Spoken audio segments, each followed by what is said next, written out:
Alors donc, je suis très touché qu'on fasse un carrefour, je ne m'entendais pas, beaucoup de joie. Alors, en fait, nous n'allons pas faire des fioretti, parce qu'il faudrait des heures devant nous, plusieurs, faire des sketchs, etc., faire des choses un peu plus essentielles. Je vais d'abord faire un historique, c'est pas une date marquant ces 40 ans de Dieu, pour moi c'est les 38 premières années, puisque les 2 dernières années ont très bien synthétisé, résumé, si je me souviens bien, le deuxième jour. Ensuite, nous verrons le code d'ADN de JL, ensuite les caractéristiques, ensuite les fruits. Il y a 4 grandes parties. La première partie, je commence par 7 événements qui ont précédé JL, ce que j'appellerais le temps de gestation de Jeunesse Lumière. Et le premier, c'est l'électrochoc spirituel que j'ai subi en rentrant du Rwanda.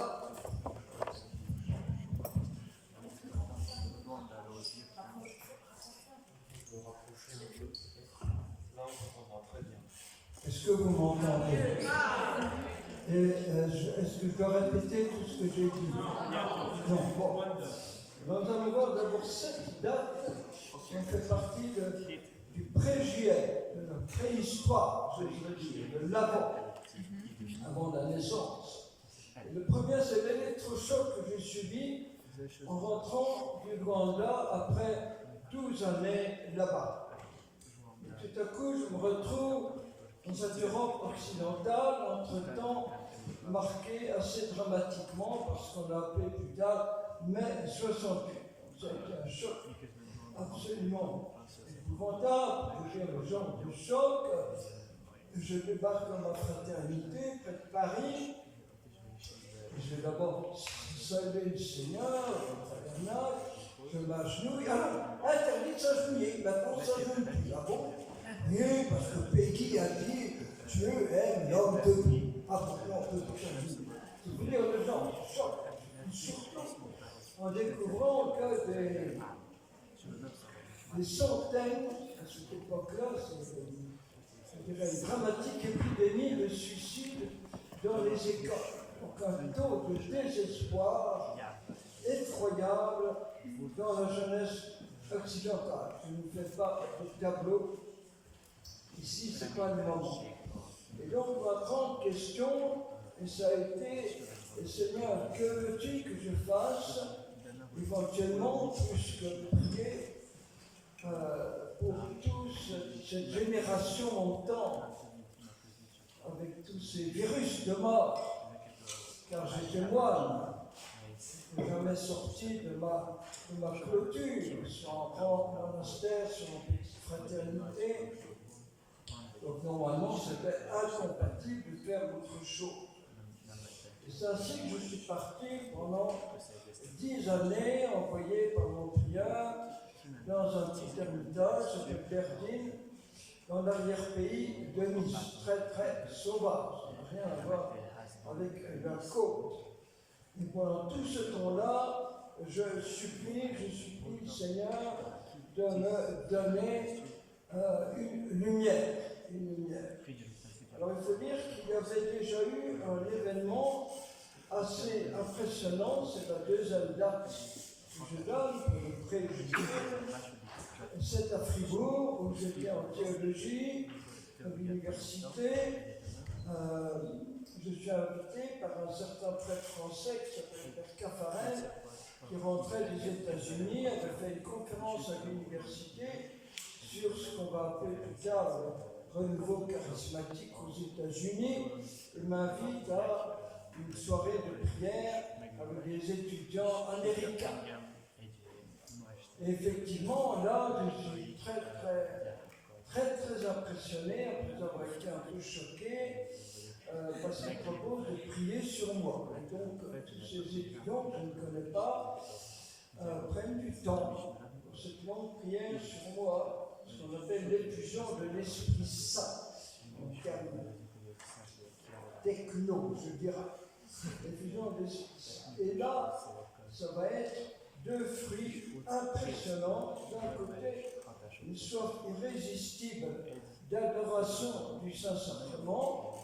Dès le lendemain, d'ailleurs, tout le groupe va faire 3 heures d'affilée d'adoration eucharistique.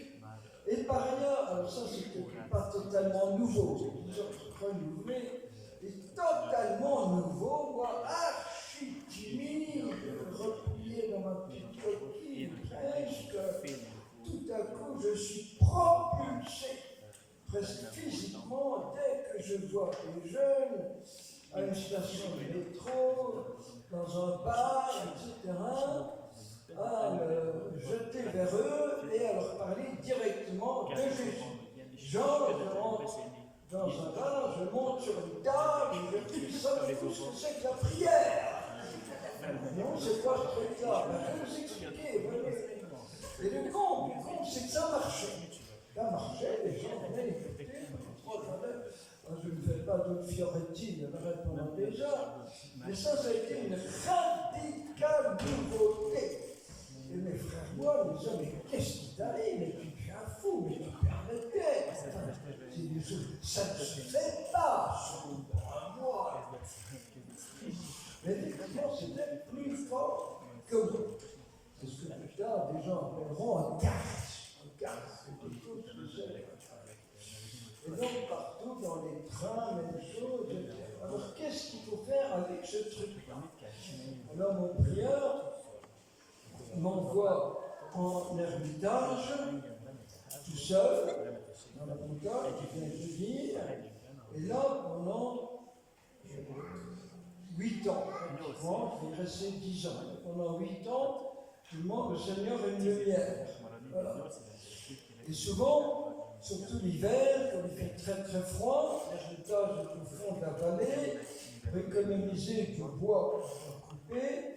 Je pars à 4 heures du matin, parfois tout Saint-Sacrement, accompagné des anges, et je monte sur une cime, près de 2000 mètres, pour être là avant le lever du soleil. Donc il fait encore noir, c'est en novembre, et je vois toutes les illuminations de la côte, très loin, Niscan, Monte Carlo, etc. Et là, ça a été une sorte, je dirais, d'électrochoc intérieur. Je me dis, moi, j'ai tout. Plus heureux tu meurs, et je vais mourir de bonheur. J'ai la plus grande famille qui existe sur la terre, l'Église, j'ai mes amis au ciel, les saints, les anges, les pardons de Dieu, comme le sang de Dieu, la parole de Dieu. Je suis richissime. Et là-bas, on se flingue chaque nuit des suicides, des tentatives de suicide par désespoir. La question, comment faire passer le courant de vie et d'amour de l'autel où l'amour se donne jusqu'au bordel où l'amour se détruit? Comment faire passer, comment toucher ces gens? Et alors, je participe la première fois aux premières grandes rencontres de l'Emmanuel à Paray-Monial, les toutes premières. Mais je suis obsédé, disons, par les gens qui n'y viennent pas. Parce qu'ils sont 2-3 000 à ce moment-là, c'est déjà énorme. Il devrait être 100 000, 500. Où sont les autres? Où sont les autres? Voilà. Partir vers ceux qui sont moi. Troisième date, troisième palier, une expérience fondatrice. C'est-à-dire que je reçois un jour un SOS, un jeune qui s'appelle Martin, de 18 ans, sur un petit bout de papier griffonné, mon école à bordel, quelque chose comme ça. Nous avons peur des autres, peur du lendemain, nous crevons de peur. Viens nous parler de Dieu. Église, que fais-tu de tes enfants? Un vrai SOS que j'ai mis en préface à mon petit livre 5 en 2000, et j'envoie ce petit mot à mon évêque à Nice, à mon prieur en Ardèche, et tous les deux sont très très bouleversés, et disent, voilà, c'est le signe que tu demandes depuis 8 ans. Voilà, c'est comme l'appel de Paul à Troas. Paul à Troas, tout à coup, ce jeune prêtre vient à notre secours.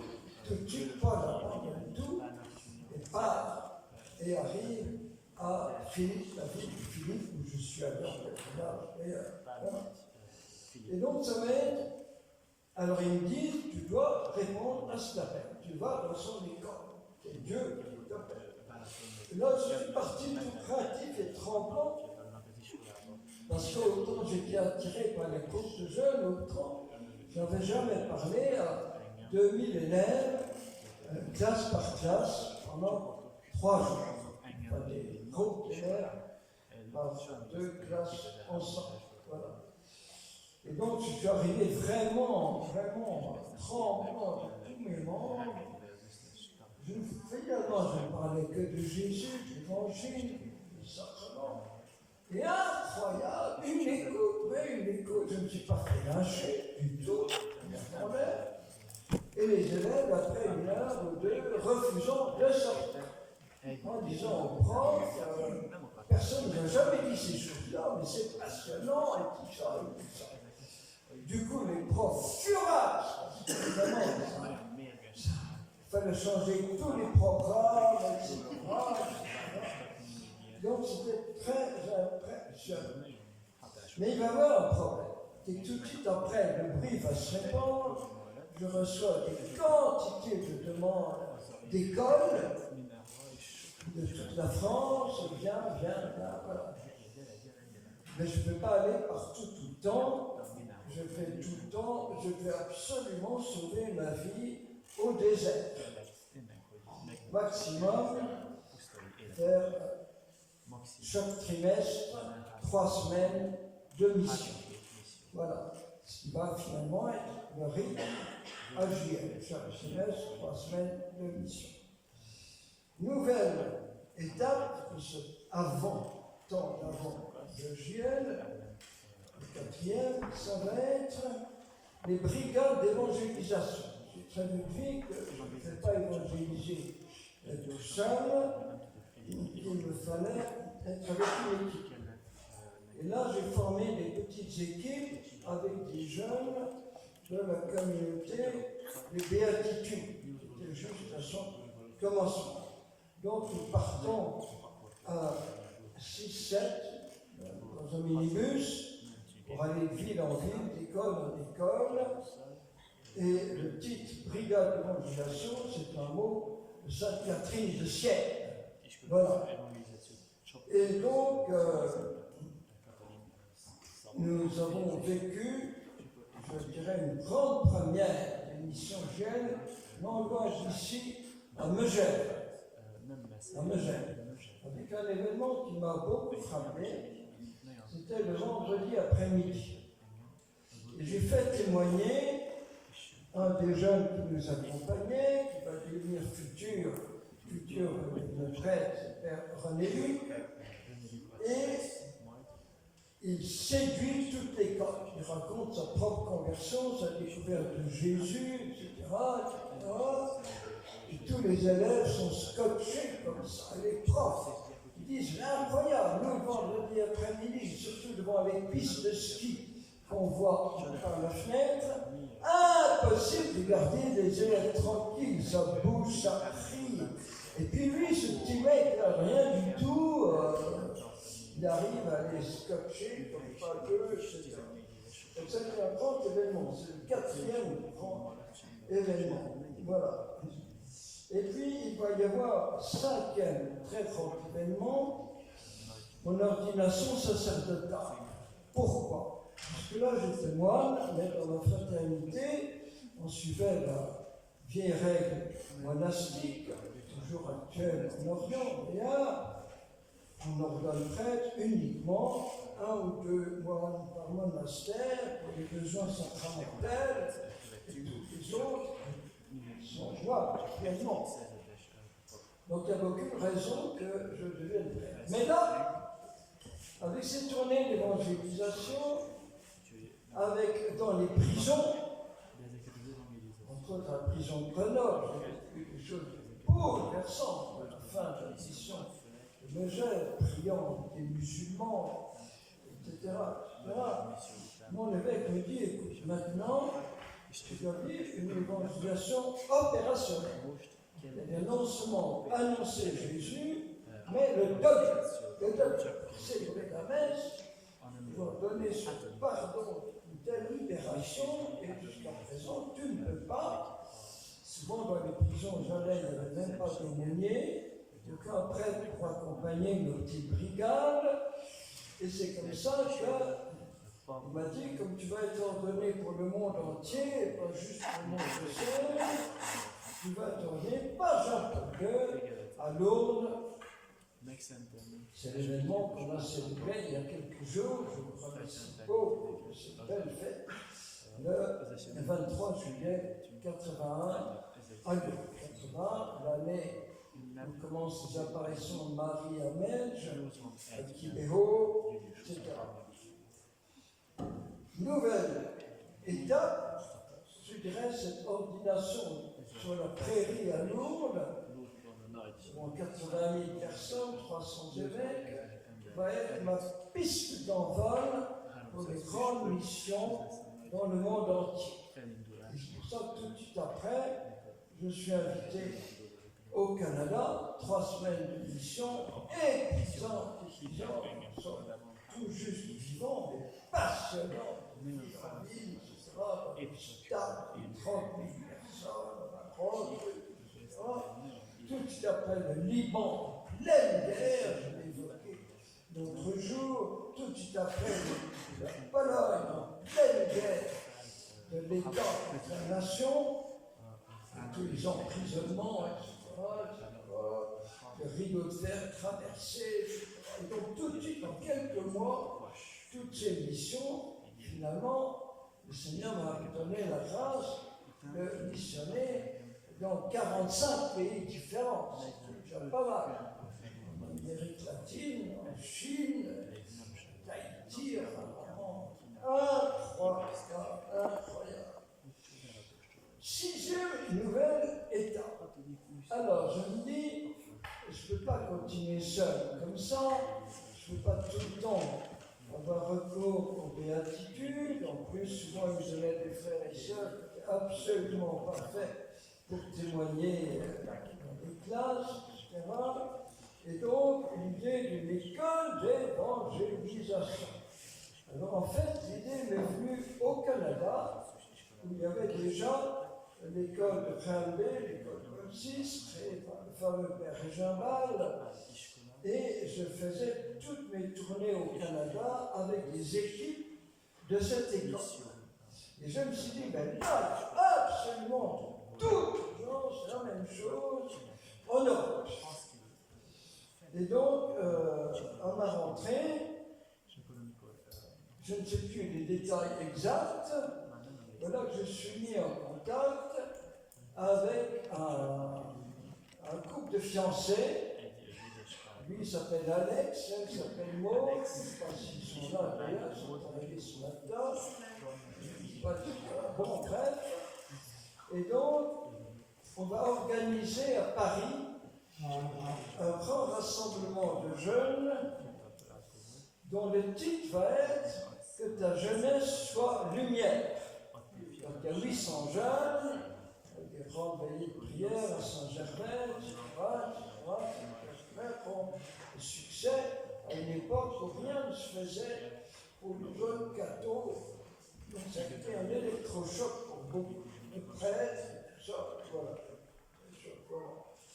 Et dans la foulée immédiate, lors d'un rassemblement à Angers, 2000 jeunes, je leur pose la question, nous sommes en 80, 1980, jamais j'ouvre une école de prière d'évangélisation, etc. Est-ce qu'il y en a parmi vous qui seraient partants? Et je vois des centaines de bras qui se lèvent. Ça va marcher, ça marche. 3 mois après, 4 mois après, le 25 mars, l'association a pris, est-ce que je parle assez proche? A pris, je dis, j'ouvre une école de prière d'évangélisation en septembre. Je ne sais pas encore où. Donc si jamais il y a parmi vous, il y en a qui veulent déjà s'inscrire, je vous enverrai le plus vite possible les lieux et les dates. Et tout de suite, il y a le premier qui se pointe. Tout de suite, dans la foulée, un mois après, seulement, le 29 avril, fête de notre 4e de ciel, dans le foyer de charité de Branquier, près de Marseille. Alex et Maud m'y retrouvent. Le couple qui dirigeait le groupe de prière de Brive s'y retrouve, qui amène avec un autre jeune couple. Alex et Maud sont mariés entre-temps. Ils vont avoir une petite fille qui s'appelle Maëlle, qui sont une petite trinité. Et là, tout est donné en 2 jours. En 2 jours.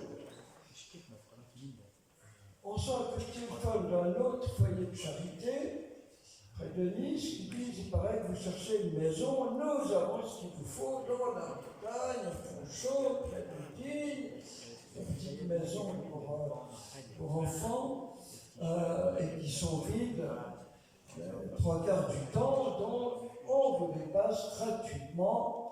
Simplement, vous aurez à partir entièrement l'été, entièrement le mois de février. Enfin, on va tout y voir sur place, c'est l'enthousiasme total. On téléphone à l'évêque, toujours passé par les évêques, bien sûr. Il se met à pleurer au téléphone, en disant, mais je suis bouleversé, parce que toutes les choses nouvelles intéressantes sont dans les diocèses riches, dans les villes, mais jamais dans nos pauvres campagnes délaissées. Voilà, tout venez sur mes montagnes, dit, bien, je vous accueille, les femmes, c'est Monseigneur, appelez. Voilà. Alors ça, je suis arrivé aux 7 dates de la préhistoire, de la gestation, auquel nous allons passer maintenant à la naissance.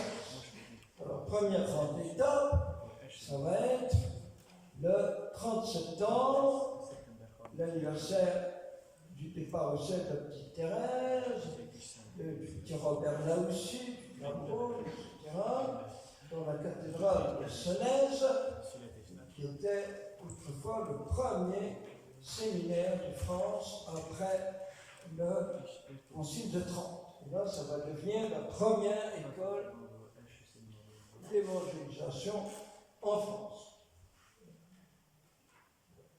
Et donc, cette première année, le discernement des jeunes s'était fait pendant une session de renouveau à Ars. Et sur 50 jeunes qui se présentaient, impressionnant, d'emblée, une seule annonce, 50 jeunes qui se présentent. Je ne sais pas si ça marcherait comme ça aujourd'hui, je ne suis pas sûr. Et on peut accepter que maximum 30, encore en étant 2 par petite jambe, sinon 3 parfois. Et donc on en a accepté 30. C'est comme ça que l'école est née, a commencé.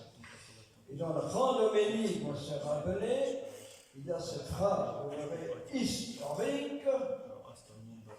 Je confie jeunesse lumière à, il fait un long suspense très cruel. Moi je me dis à la Sainte Vierge, Alex me dit non, c'est souvent Saint-Joseph, bon, la petite Thérèse. Je confie jeunesse lumière à jeunesse lumière. On ne va rien comprendre, on va comprendre après, vous verrez. Donc c'était vraiment prophétique. C'est une homélie extraordinaire, je n'ai pas le temps de citer, mais qui est dans tous nos livres de vie en finale. Voilà. Alors là, je vais juste prendre quelques très très grandes dates qui ont marqué, et après nous allons développer. La deuxième très grande date, il faut dire que lors de l'inauguration de Jeunesse Lumière, l'évêque a baptisé la petite Maëlle. Donc elle a l'âge de juillet, chère Maëlle. Bon. C'est la deuxième remarque, c'est en 87. Un grand tournant. C'est très difficile de rester à Fonchaux parce qu'on ne sait pas où aller, on ne sait pas déménager chaque année, on ne sait pas où faire les sessions de discernement l'été.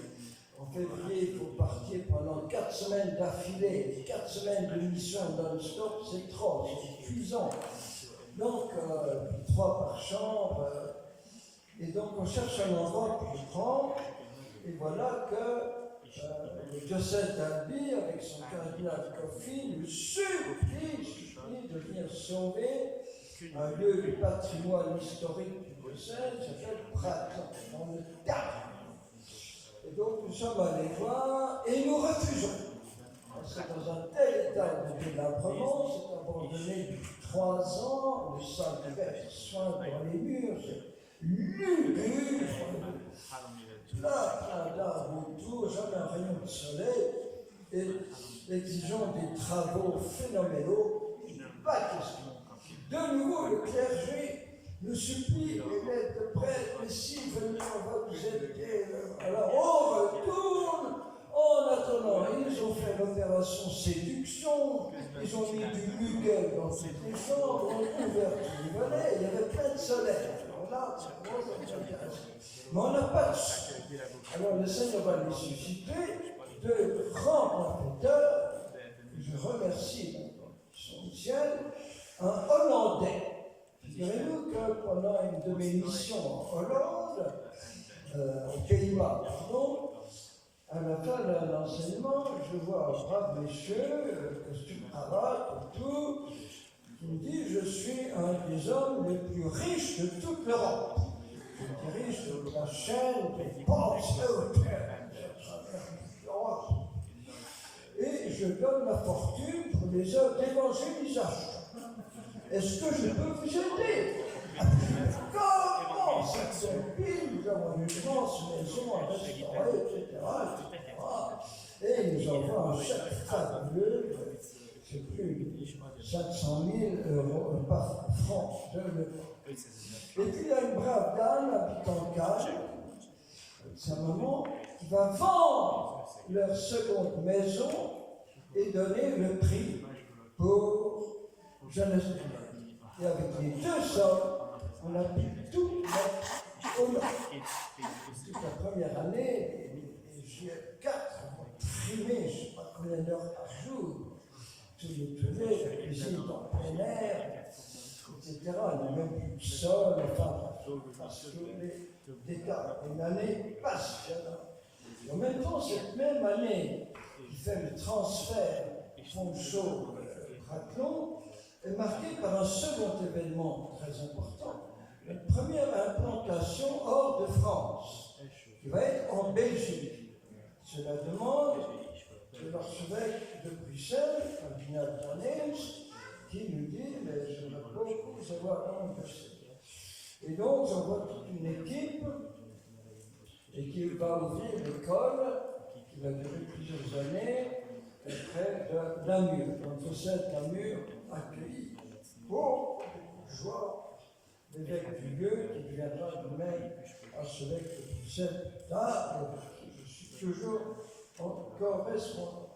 Ce n'est pas fou. Cette même année 87, c'est notre première grande mission en Afrique. 4 semaines non-stop de mission dans 4 diocèses du Gabon. C'est terminant par un énorme rassemblement à Libreville. Je vais vous donner un Fioretti très intéressant. Il y a les hommes du plein évangile, ce sont des évangéliques très évangélisateurs, qui viennent nous trouver en nous disant « Nous avons un réseau très serré sur toute la ville et tout le pays. Nous pouvons vous organiser un grand rassemblement dans le stade olympique de la capitale. Simplement, on vous demande 3 choses. Ne pas parler de la Sainte Vierge, ne pas parler de l'Eucharistie, ne pas parler du pape. » Et moi je réponds du tac à tac, ben voilà, le problème, c'est que moi, je suis homme du plein évangile, je prends tout l'évangile. Alors, comme Jésus a dit ceci à mon corps, je parlerai de l'Eucharistie, comme il a dit voici ta mère, je parlerai de Marie, et comme il a dit Pierre sur cette pierre, je parlerai du pape. Plein évangile. Bon, on ne fait rien pour vous, débrouillez. C'était la carte.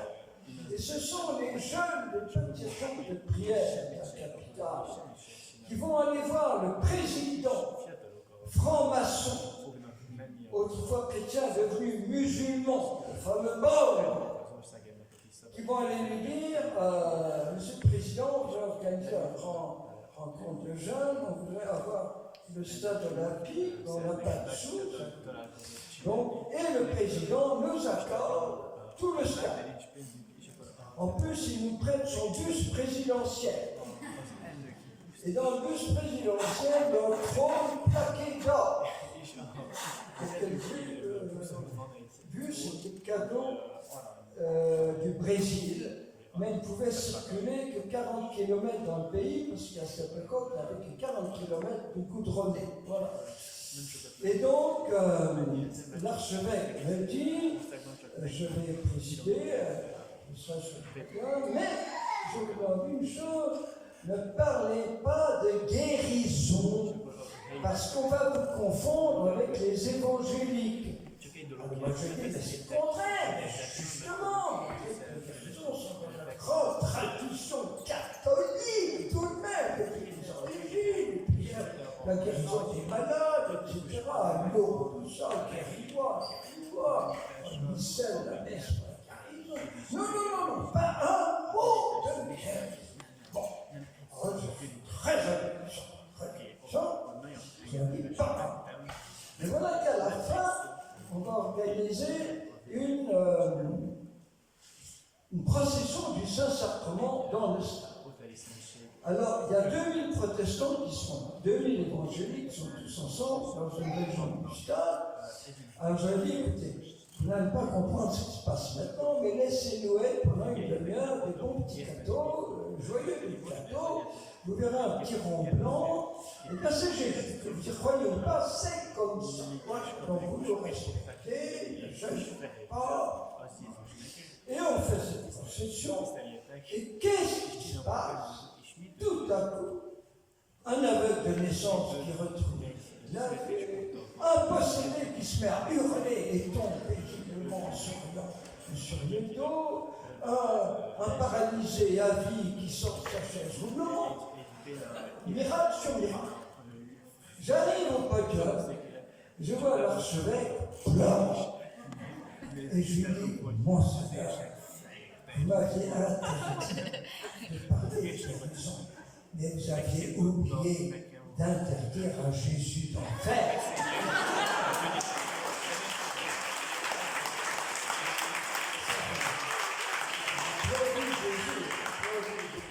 Bon, je vais raconter tous mes petites missions, on en aurait au des jours, le Seigneur m'a permis de faire jusqu'à présent, c'est 480 tournées missionnaires, entre 3 jours et 3 semaines. Bon.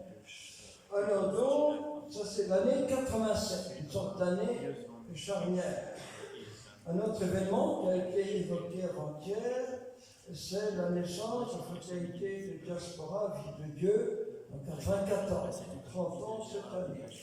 Nouvelle date, en 2018, c'est le nouveau livre de vie imprimé par le cher sœur de Bethléem qui nous accueille ici, donc une imprimerie en Italie, en plus illustré. Ça aide, là. Et donc, désormais, c'est ce livre de vie qui est remis par l'évêque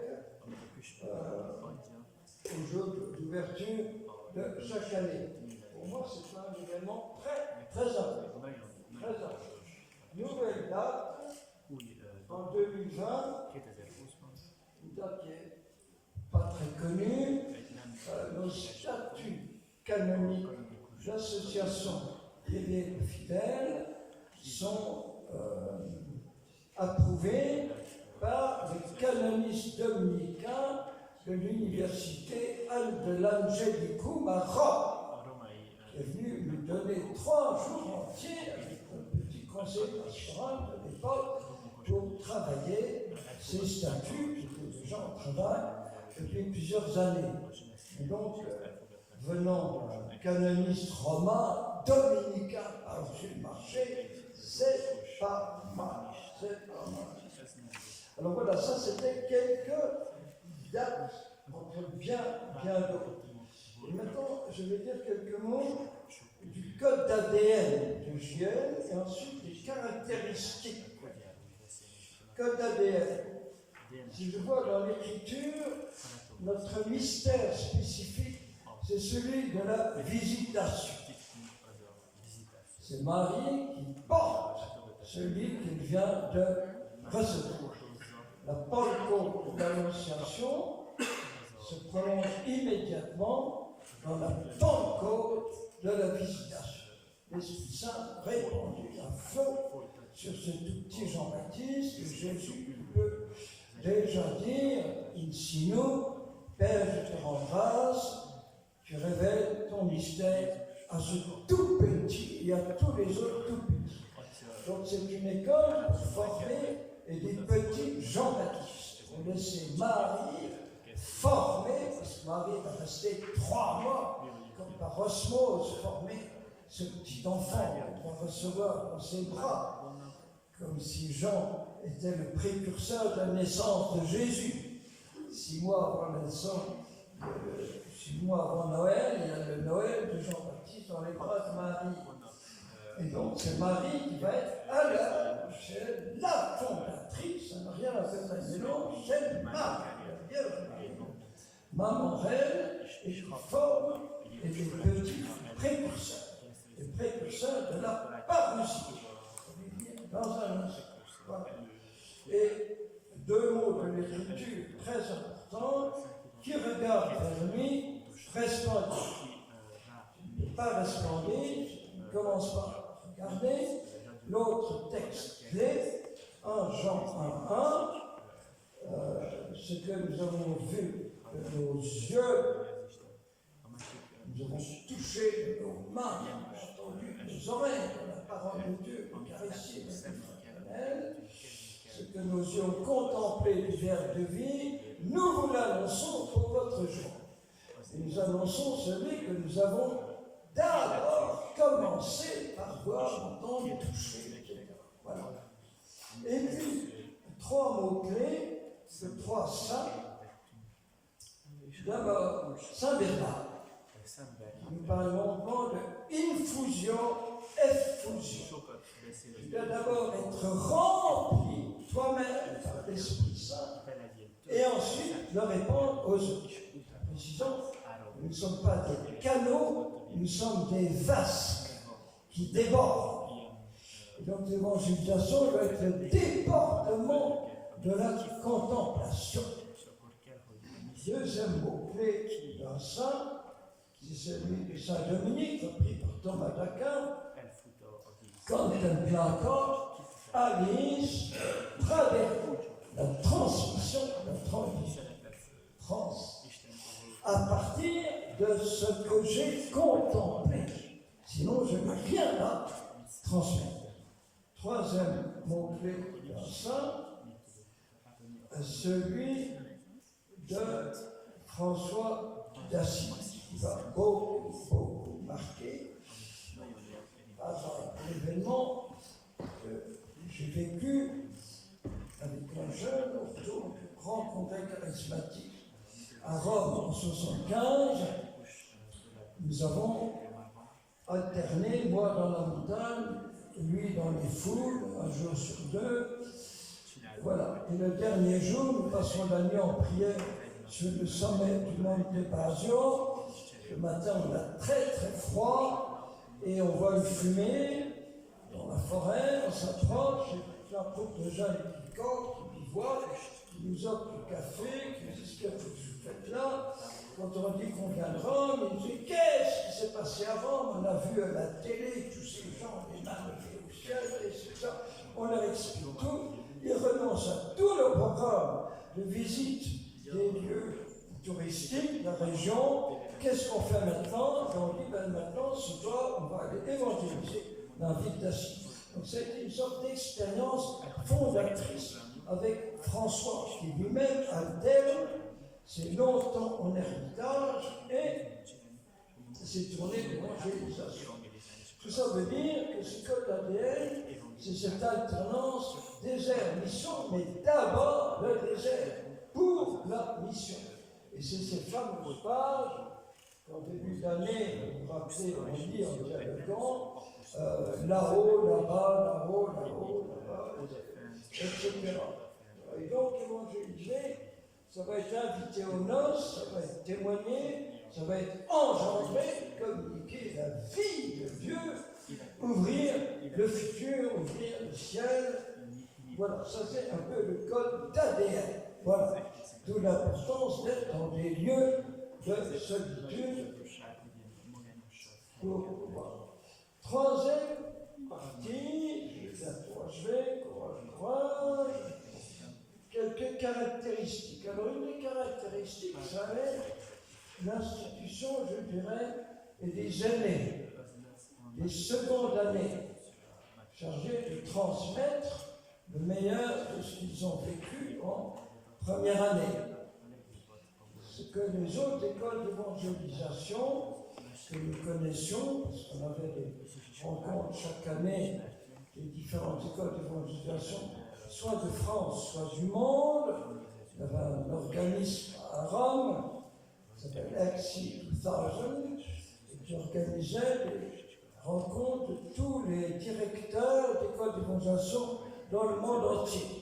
Du Japon au Mexique, il y avait des rencontres passionnantes qui se faisaient dans différents pays, une était à l'île de Malte, l'autre en Pologne, c'était passionnant. Mais aucune n'avait, curieusement, ce système de seconde année. Ça fait qu'il fallait tout recommencer à zéro, c'était très épuisant pour les permanents pour chaque année.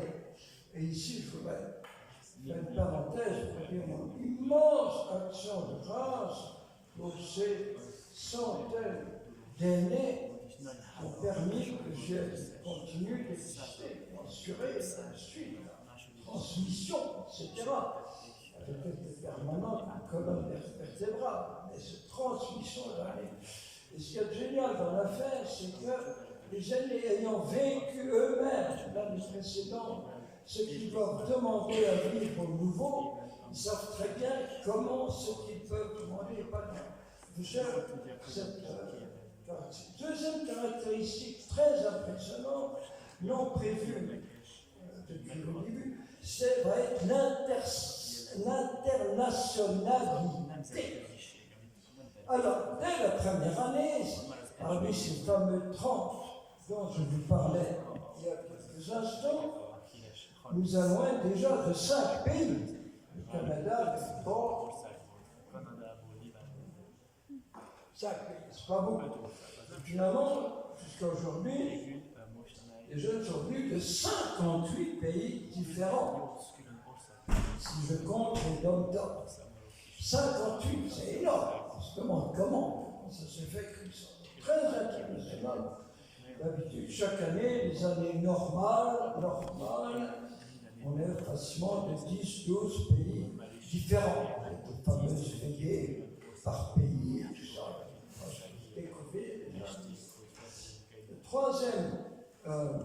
Deuxième point de l'internationalité, ça va être les missions en dehors de France.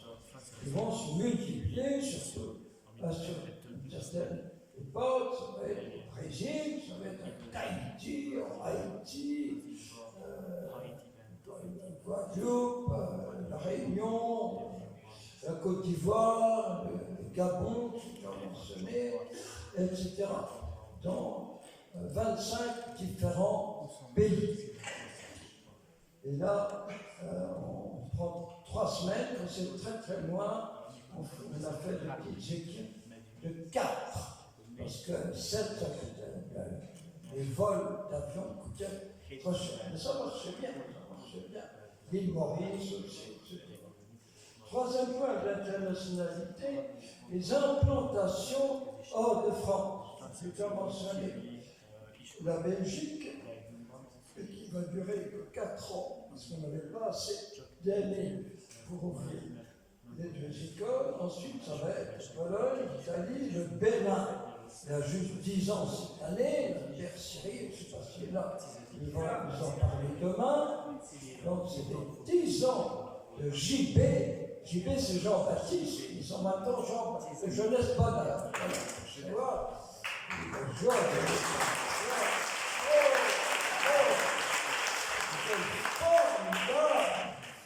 dépend de la conférence épiscopale du Bénin. Tous les évêques qui sont investis, pas seulement celui de nous. Enfin, je ne vais pas anticiper sur demain. Ça va être une fondation au Cameroun, qui nous a beaucoup touchés. C'est la famille de notre prêtre Juel, dans le nord Cameroun, qui est une région très dangereuse à cause du Boko Haram.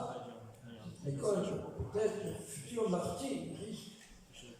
Bref, nous prions beaucoup pour eux, c'est très triste, aucun n'a pu venir pour cet interjuel. Voilà la fondation de Hongrie, à Budapest. Là, qui sont là, à Budapest, il y a des applaudissements. Mais c'est plusieurs fois. Et d'ailleurs, dans un mois, il y aura le mariage entre un Savoyard que je regarde en ce moment et une Hongroise.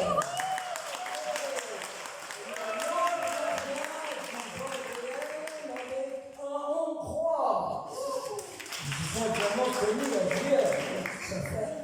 Ça fait que les implantations jouent sur l'aspect matrimonial de l'école. Oui, l'internationalité, c'est incroyable. Il y a eu un mariage avec un Polonais, avec une Brésilienne. Elle ne supporte pas le climat de Cracovie, lui ne supporte pas le climat de Sao Paulo, il tire un, puis ça s'appelle à Barcelone. D'un Breton avec une Azerbaïdjanaise. Alors qu'il n'y a que 3 catholiques azerbaïdjanais à cette époque-là, etc. Le mariage d'un letton avec une kazakhstanaise, il faut le faire. Où est-ce qu'ils se sont tous connus? Bizarre cette affaire. Bon, ça c'est un autre aspect. Mais ça touche à l'internationalité. Nous avons comme une antenne à Québec aussi, fondée, lancée par la merveilleuse printemps développement.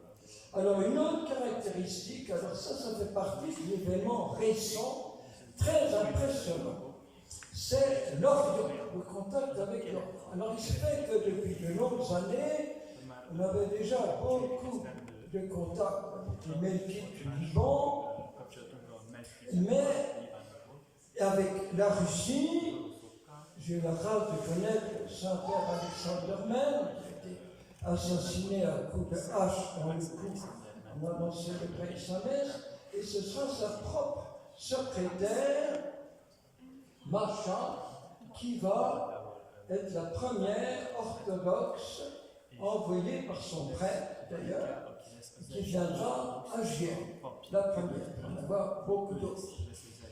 Elle est actuellement en Jérusalem, dans la ville de Jérusalem. La petite marche. Alors, ça va être du contact avec les orthodoxes de Russie, avec une paroisse orthodoxe en Angleterre, à bord, le fils même du pasteur, du prêtre, va nous envoyer son fils. Ça prend en mission, on lui demande de ne pas dire qu'il est fils de prêtre. Ce serait des trop longues explications. Voilà. Avec les gréco-catholiques aussi, entre autres en Roumanie. Je vais faire plusieurs missions en Transylvanie, l'ex-partie hongroise, qui est revenue à la Roumanie après la guerre. C'est comme cela que notre chapelle dite byzantine a été consacré, vraiment consacré, avec Saint-Frère. Il a fallu chercher 2 litres de Saint-Frère à réfléchir, parce qu'on en voit même le poids pendant 2 heures d'affilée, par mon sœur Florentine de Cluj-Napoca. Et c'est très émouvant. Le Seigneur l'a emporté avec le Covid il y a 2 ans. Un évêque extrêmement aimé, aussi bien des orthodoxes que des romains, que des catholiques, gréco-catholiques, en Roumanie, en Florentine. Voilà. Alors, la nouveauté, ça va être tout à coup l'orthodoxie grecque, avec laquelle je n'avais aucun contact jusque-là. Alors, première chose bizarroïde, je reçois une lettre avec un tampon d'un monastère grec de Monial. Qu'est-ce que c'est que cela? Je suis ta petite Julienne. Tu es venue dans mon lycée à Mulhouse il y a 30 ans. J'avais 14 ans, j'étais musulmane. Je suis maintenant monial orthodoxe. Viens me voir, je t'attends. Je me suis rappelé, la petite de 14 ans, elle a eu des longs church en cours de récréation. Il chantait une grande recherche spirituelle. J'étais musulmane. Et j'ai osé l'inviter à venir à une session d'Emmanuel à Paray-Monial. Et je lui fais visiter la basilique romane. Et elle voit à un moment une horrible statue du Sacré-Cœur. Je me dis, c'est qui ce mec-là? C'est qui ce mec-là? J'ai dit, écoute, ce mec-là, c'est censé représenter mon bien-aimé Seigneur Jésus. Ah ben non, mais ça n'a rien à voir avec ton Jésus. Mais ton Jésus n'a pas les yeux bleus comme ça, ils sont rencontres. Et ces jouets, ils n'arrivent pas là, ils arrivent là, puis ils parlent comme ça. Et je comprends que Jésus lui apparaît tout le temps. Ça fait partie de sa vie quotidienne. Et elle croyait que Jésus apparaissait à tous les cadeaux. Donc, et à la fin, il me dit, ton Jésus, j'en ai marre. Il me casse les pieds, c'est du harcèlement. Demain, je pars sur les plages à Valencia pour mes vacances. J'espère que ton Jésus va enfin me lâcher les baskets. Et j'en étais resté là, plus de depuis 30 ans. C'est ça, voilà.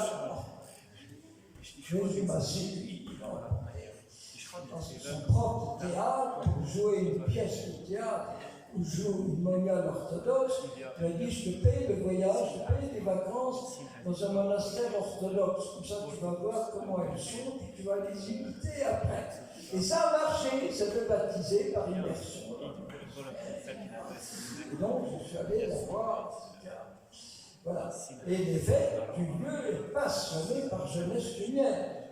Passionné, il m'a kidnappé avec mes beaux albums de photos que je transporte toujours avec moi. Ça fait une bulle formidable. J'étais jeune, j'ai toujours avec moi 3 volumes.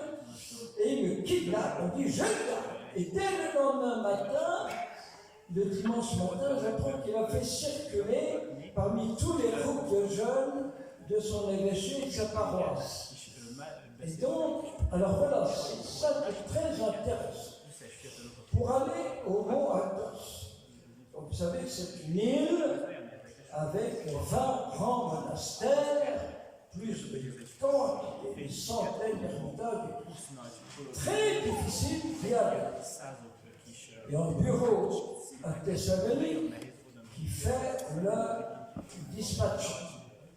Pas plus de 20% d'hétérodoxes, ou 80%, pas plus de 2 nuits dans un monastère, pas plus de 40 autres dans un même monastère. Ils se protègent parce qu'ils sont débordés de touristes et de pèlerins. Bon. Et notre évêque Jean Lecret a voulu y aller avec l'abbé de Salem. On lui a répondu, les quotas sont tous remplis, refaites votre demande en 2 ou 3 ans. Peut-être que ça marchera. Et moi, je reçois une autre lettre de l'Igoumène, l'abbé de Simonos Petra, un des plus grands monastères, avec l'accord du patriarche œcuménique de Constantinople, le cher Bartholomaeus, parce que seul un higoumène peut faire une invitation personnelle à condition de voir la bénédiction de son patriarche. Donc c'est très très compliqué. Et voilà que je suis invité. J'ai dit, qu'est-ce qui s'est passé? Je commence à me connaître. Et donc j'y suis allé, évidemment, avec le père Louis, le petit prêtre espagnol à l'époque. Et, oh là là, on est fait pour l'éternité, c'est pour ça qu'on souffre beaucoup du phénomène. Je fais bien sûr cette histoire-là, c'est extraordinaire. Je suis reçu, je suis à la table du gouvernement, là où il n'y a que les évêques orthodoxes, avec des places spéciaux. Et l'Église me demande de parler à toute la communauté réunie en synode, ça arrive 3 ou 4 fois par an. Pour parler de quoi? De jeunesse lumière.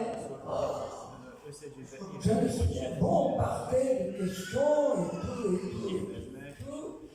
Et voilà. Alors j'ai compris ce qui s'est passé.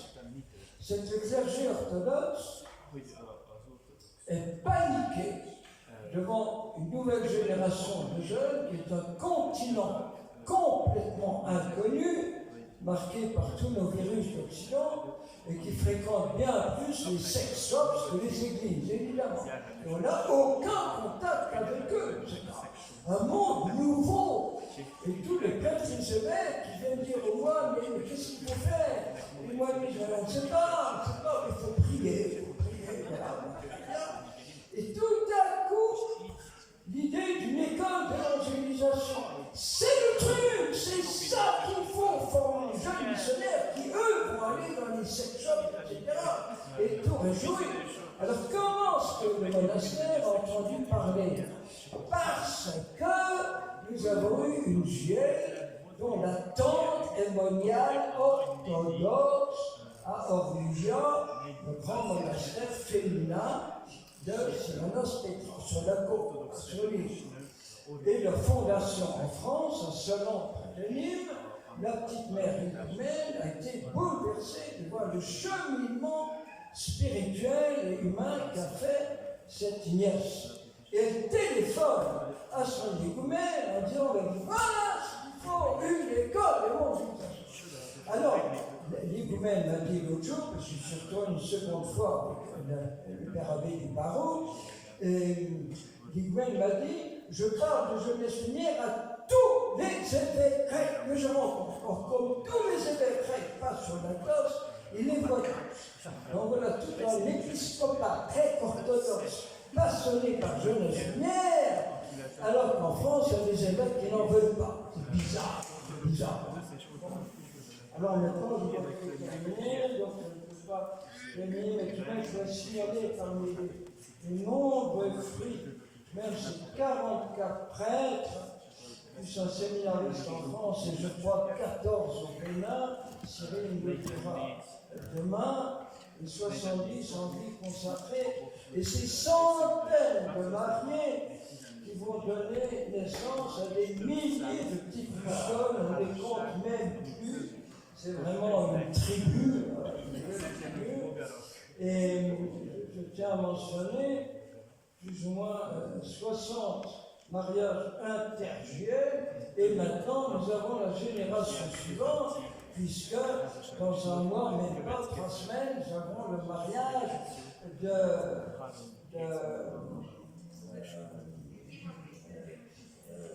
Corinne et Tim, 2 enfants, de 2 JL3, Jeffrey Carr. Pas mal, une génération. Donc, ça continue. Nous avons une super famille internationale qui est ma plus grande joie de vivre. Vous êtes vraiment ma famille et j'en passe tous les fruits. Nous serons tellement de témoignages qu'on peut exploser